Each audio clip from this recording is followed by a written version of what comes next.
ആ യേശുക്രിസ്തു പാപമില്ലാത്തവൻ ക്രൂശിൽ മരിക്കുമ്പോഴ് ആ മന്ദിരത്തിലെ തിരശ്ശീല മുകൾ തൊട്ട് താഴെ വരെയും രണ്ടായിട്ട് ചീന്തപ്പെട്ടെന്നുള്ള മഹാസന്തോഷം പുതിയ നിയമം നിങ്ങളോട് ഘോഷിക്കുകയാണ്. പ്രിയപ്പെട്ടവരെ, പാപം നിമിത്തം ആദം ചെയ്ത പാപ നിമിത്തം ദൈവം അത്രയെ തിരശ്ശീല നോക്കിയത്.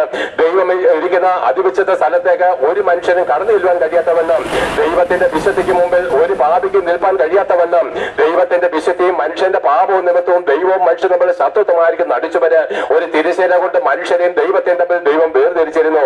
നമ്മൾ തമ്മിൽ ശത്രുക്കളാണ്. പാപി എന്ന് പറഞ്ഞാൽ ദൈവത്തിന്റെ ശത്രു എന്നാണ് എന്റെ അർത്ഥം.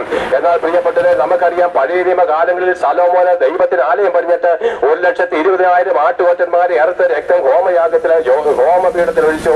അവൻ 20,000 കാളകളെ അറുത്ത് ആ ബലിപീഠത്തിൽ തൂകി. പക്ഷേ താൻ കത്തം കീറിയില്ല. ദൈവത്തിന് മനുഷ്യനുള്ള ശത്രുത്വം മാറിപ്പോയതുമില്ല.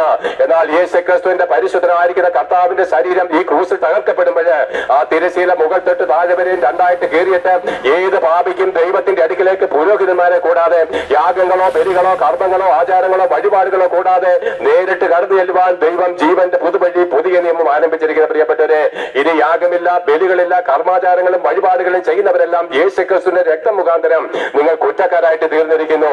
അതുകൊണ്ട് പ്രിയപ്പെട്ടവരെ, പൗരോഹിത്യമില്ല. എല്ലാവരും കേട്ടുകൊള്ളിൻ, പൗരോഹിത്യമില്ല.